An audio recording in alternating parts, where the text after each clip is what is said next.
ہے کہ 2 رکعت نماز گھر پر شکرانے کی پڑھنا۔ اس حدیث کو سننے کے بعد آقا کریم صلی اللہ علیہ وسلم نے اپنی چادر کے اندر امام حسن، امام حسین، حضرت مولائے علی، حضرت فاطمہ الزہرا کو اپنی چادر میں رکھا اور ان کے سروں پر چادر ڈالی، اور ڈالنے کے بعد آپ دعا فرماتے ہیں، اے اللہ میں ان سے محبت کرتا ہوں، اے اللہ میں ان سے محبت کرتا ہوں، تو ان سے محبت کر۔ حضور پاک فرما رہے ہیں، اے اللہ میں ان سے محبت کرتا ہوں، تو ان سے محبت کر، اے اللہ تو ان سے محبت کر جو ان سے محبت کر، سبحان اللہ، اللہ تو ان سے محبت کر جو ان سے محبت کرتے ہیں۔ اگر ہمارے سینے میں سچی اہل بیت کی محبت ہے تو سمجھ جانا یہ حضور کی دعا کا سبحان اللہ، سبحان اللہ، حضور کی دعا کا سایہ ہے جو حضور نے مدینہ شریف میں مانگی تھی، اے اللہ تو ان سے محبت کر۔ آج ہم اللہ کی بارگاہ میں شکر ادا کرتے ہیں، ہم اعمال کے حساب سے ہمارا عمل کچھ نہیں ہے، ہم بے عمل ہیں، ہم گناہوں کے پیکر ہیں، اور محبت اہل بیت ہے، اس کا مطلب اللہ ہم سے محبت فرماتا ہے، سبحان اللہ، ہم سے محبت فرماتا ہے۔ میرے دوستو، کبھی بھی اپنی زندگی میں آل رسول کی دل شکنی مت کرنا، کبھی ان کی دل آزاری مت کرنا۔ پیارے آقا صلی اللہ علیہ وسلم کی ایک حدیث پاک ہے، حضرت جابر بن عبداللہ بن انصاری رضی اللہ تعالیٰ عنہ، عظیم صحابی رسول، بہت ساری احادیث آپ سے مروی ہے۔ پیارے آقا صلی اللہ علیہ وسلم نے فرمایا، اے جابر اللہ تمہاری عمر میں خوب برکت عطا فرمائے۔ آمین۔ پھر فرمایا جابر کو اللہ لمبی عمر عطا فرمائے گا، کیا فرمایا؟ لمبی عمر عطا فرمائے گا، اور تمہیں تمہاری زندگی میں، حیاتی میں میرا ایک بیٹا ملے گا، وہ اس کو میرا سلام کہہ دے گا۔ حضور کیا کہہ رہے ہیں؟ تمہیں میری اولاد میں سے کوئی ملے گا، اس کو میرا سلام کہنا۔ حضرت جابر فرماتے ہیں، میں اسی فکر میں رہا کرتا تھا وہ گھڑی کب آئے گی جس کو مجھے سلام کہنا ہے۔ حضور نے امانت کی طور پر کہا تھا۔ میرے دوستو، ایک دور آیا حضرت جابر کی 100 سال سے بھی زیادہ عمر ہو گئی، اتنے بوڑھے ہو گئے کہ آپ کی آنکھوں کے اوپر کی جو یہ چمڑی ہوتی ہے وہ آنکھوں کے اوپر آ گئی، اتنے بوڑھے ہو گئے۔ صحابہ میں سب سے زیادہ عمر آپ کو ملی حضور کی دعا کی برکت سے، سبحان اللہ۔ آپ انتظاری میں تھے، حضور کی ایک امانت ہے، سلام پہنچانا ہے۔ ایک وقت آیا اور آپ کی قسمت نے انگڑائی کو لیا، آپ کی قسمت نے معراج کا دروازہ کھلا۔ اللہ اکبر، آپ کے دروازے کو کسی نے کھٹکھٹایا، آپ نے اپنے خادم کو بھیجا، دیکھو کون ہے پوچھو۔ جب دروازہ کھولا انہوں نے کہا کہ میرا نام زید بن علی بن حسین بن علی ہے، سبحان اللہ، زید بن علی بن حسین بن علی ہے، یعنی امام حسین کے پوتے تھے، سبحان اللہ، حسین کے پوتے تھے۔ حضور کو معلوم تھا کہ میرے بیٹے حسین کا پوتا تم سے ملے گا، سبحان اللہ، ہو چکا ہے جو ہوگا حضور جانتے ہیں، تیری عطا سے خدایا حضور جانتے ہیں۔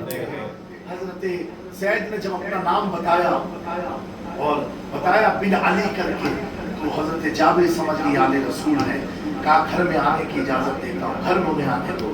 جب گھر میں آئے، حضرت جابر بیمار تھے، علیل تھے، بڑھاپا تھا، اٹھ نہیں پاتے تھے، چل نہیں پاتے تھے۔ آپ آل رسول کے قدم کی آہٹ سے اپنے بستر سے کھڑے ہوئے، جب کھڑے ہوئے تو آپ کے بیٹوں نے کہا کہ ابا آپ اتنے بزرگ ہو گئے ہیں، آپ صحابی رسول ہیں، ایک نوجوان کے لیے آپ کھڑے ہو گئے۔ اللہ اکبر، حضرت جابر فرماتے ہیں کہ بیٹا تمہیں وہ نوجوان لگتا ہے، مجھے تو وہ رسول پاک لگتے ہیں، مجھے وہ رسول پاک لگتے ہیں۔ کہا بیٹا سنو، ان بوڑھی آنکھوں نے دیکھا ہے کہ اگر آقا منبر پر ہوتے تھے، حسن حسین آ جائے تو آقا منبر سے اتر کے انہیں منبر پر بیٹھاتے ہیں۔ سبحان اللہ، مجھے بدبخت نہیں معلوم یہ کون ہے، یہ اسی حسین کے بیٹے ہیں جس کی تعظیم میں اللہ کا نبی کھڑا ہوتا۔ تو مجھے سمجھا رہا ہے کہ آپ صحابی ہیں، مجھ سے بہتر ان کا مقام کون جان سکتا ہے، کون سمجھ سکتا ہے۔ آپ نے حضرت زید کی تعظیم میں کھڑے ہوئے لوگوں نے پکڑا آپ کو، آپ نے امام زید کے ہاتھ کو بوسا دیا، دینے کے بعد آپ نے عرض کیا کہ حضور आपको आपके नाना जान ने मदीने में सलाम कहा था, उससे वसीयत फरमाई थी कि मेरा बेटा तुमसे मिलने आएगा, तो हुजूर आप सलाम को कबूल फरमाए। ये इमाम ज़ैद कौन है? ये इमाम ज़ैनुल आबिदीन के बेटे हैं। इमाम ज़ैनुल आबिदीन किसके बेटे हैं? इमाम हुसैन के बेटे हैं। इमाम हुसैन किसके बेटे हैं? मौला अली के बेटे हैं। अल्लाह अकबर। मेरे दोस्तों, इस सहाबी के अमल ने ये बता दिया। ऐसे ही इमाम मालिक फरमाते हैं, जब तुम आले रसूल को देखो, ये सोच के देखो कि तुम रसूलुल्लाह के खून को देख रहे हो, रसूल के वजूद को देख रहे हो। सुभान अल्लाह। तबारक व तआला हम सबको सच्ची अहले बैत की मोहब्बत अता फरमाए, आमीन, वफादारी अता फरमाए, आमीन। अबू दाऊद शरीफ की हदीस से प्यारे आका सल्लल्लाहु अलैहि वसल्लम ने फरमाया, ऐ मेरी उम्मत के लोगों, मैं 3 लोगों की मैदान महशर में शफाअत कराऊंगा। कभी कोई एक हदीस आप ला के दिखा दो जिसमें हुजूर ने फरमाया हो नमाजी की शफाअत कराऊंगा, रोजे की उतार की शफाअत कराऊंगा, हाजी की शफाअत कराऊंगा, ज़कात देने वालों की शफाअत कराऊंगा। एक हदीस आप ला के दिखा दो। यार आका फरमाते 3 लोगों की मैं शफाअत कल क़यामत के दिन कराऊंगा। एक वो जिसने दुनिया में मेरी आल के साथ रहा, वफादारी के साथ मेरी आल के साथ रहा हो। दूसरा हुजूर ने फरमाया कल क़यामत के दिन मैं उसकी शफाअत कराऊंगा जिसने दुनिया में जब मेरी आल पर मुसीबत आई थी उस वक्त उसकी मदद किया हो। तीसरा प्यारे आका ने फरमाया जिसने दुनिया में फाइनेंशियली मेरी आल किया, सपोर्ट किया, कल क़यामत के दिन मैं उसकी शफाअत कराऊंगा। मेरे दोस्तों, ये अबू दाऊद शरीफ की हदीस है। अब इसको बयान करने से कोई आले रसूल का मकाम नहीं बुलंद हो जाता है, कोई नजराने नहीं बढ़ जाते हैं, बल्कि मकाम आपका बुलंद होता है। शफाअत का मुद्दा आपको सुनाया जा रहा है। आपने तो मदद सिर्फ दुनिया में की, आका कल क़यामत के दिन आपकी मदद फरमाएंगे। आपने दुनिया में सपोर्ट किया, आका कल क़यामत के दिन आपको सपोर्ट में लाएंगे। आपने दुनिया में कोई फाइनेंशियल मदद की, आका करीम आपके नामे अमाल को नेकियों से भरा देंगे। सुभान अल्लाह। नबी सल्लल्लाहु अलैहि वसल्लम फरमाते हैं कल क़यामत के दिन मैं मेरी आल के साथ खड़ा रहूंगा।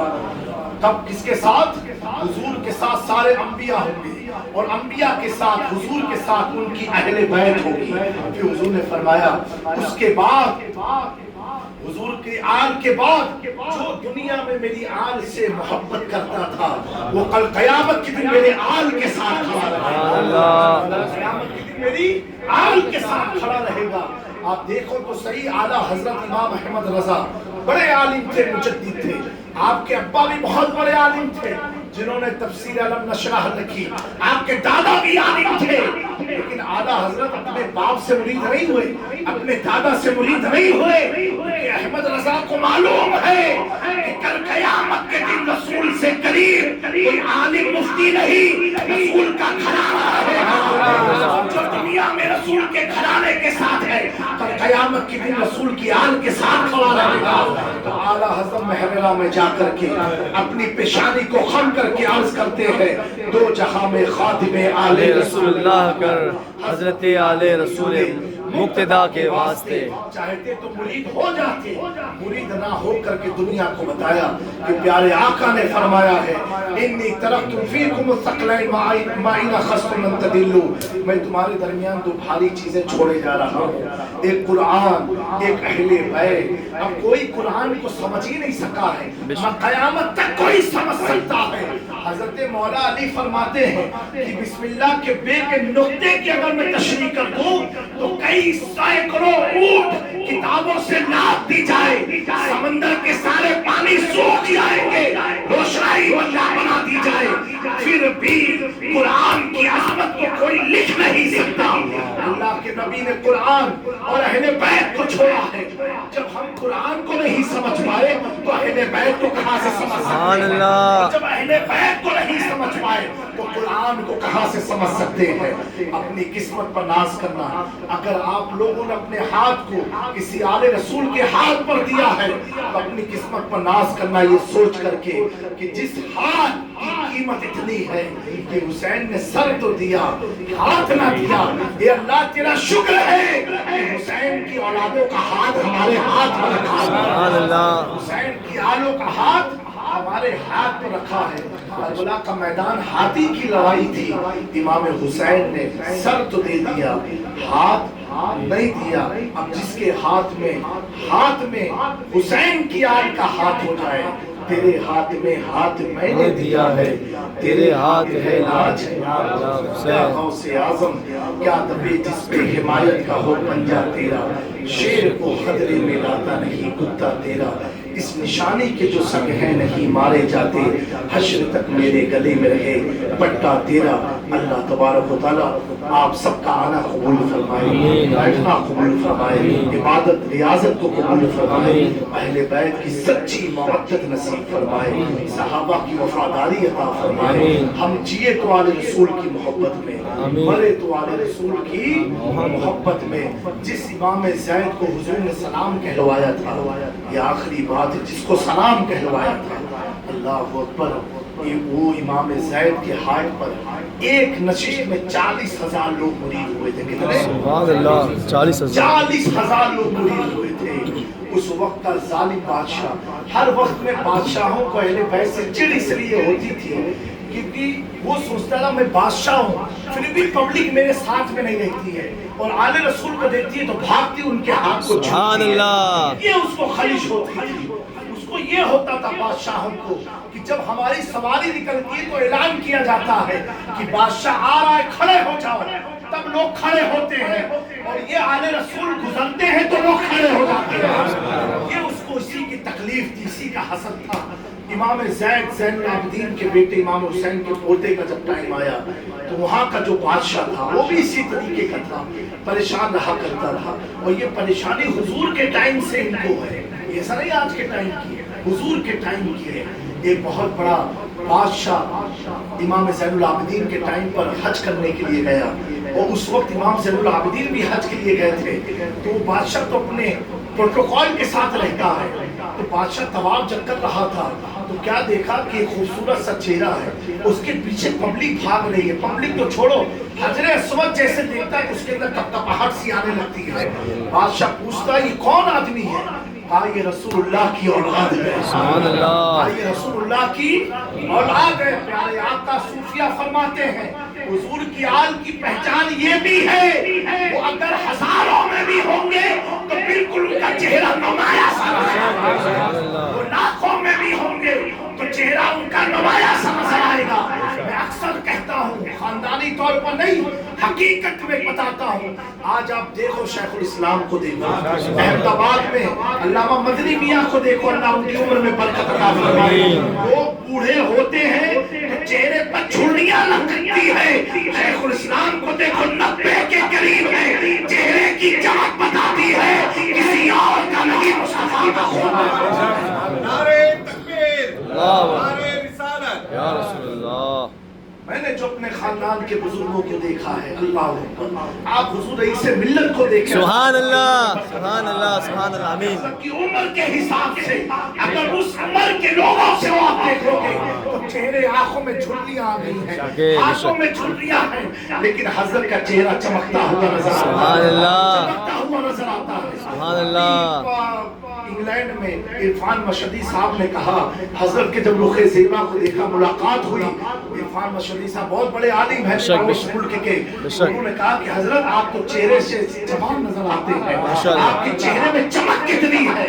कभी आप देख लेना जब हजरत मोबाइल पर फोन पर बात करते हैं, कभी मोबाइल जब दूर होता है ना तो मोबाइल की लाइट चेहरे की चमड़ी के अंदर ऐसा लगता है दाखिल हो रही है, और चेहरे की लाइट मोबाइल के ऊपर पड़ती है। आप कभी देख लेना, ये मैंने बारहा देखा। अल्लाह ताला हुजूर की आल में जब इतनी चमक रखा है तो हुजूर में कितनी चमक है। सुभान अल्लाह, आज वाले नूर वाले, सुभान अल्लाह।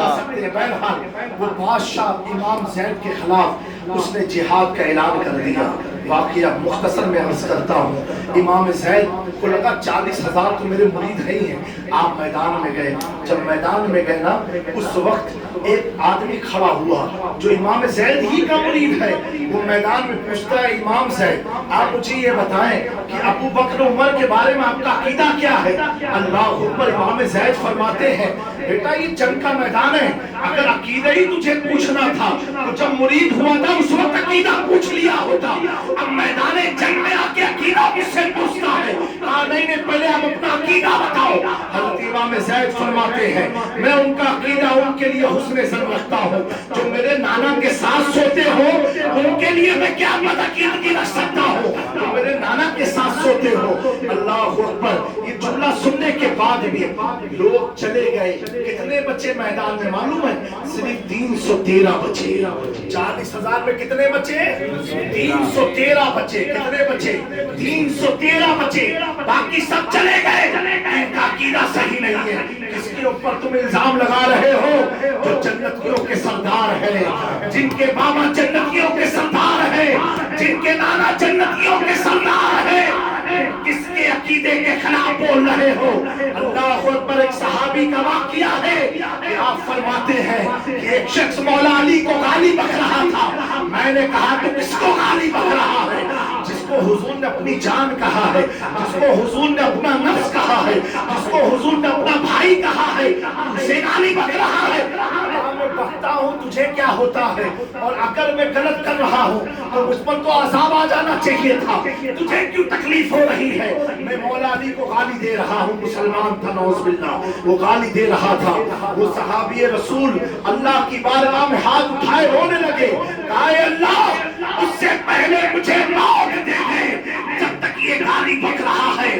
میرا کان اس گالیوں کو سن نہیں سکتا, کیونکہ اسی کانوں سے حضور کی زبان سے میں نے سنا ہے علی کو جس نے دیکھا عبادت ہے, علی کا ذکر عبادت ہے, علی مومنوں کا امام ہے, علی جنتیوں کا امام ہے.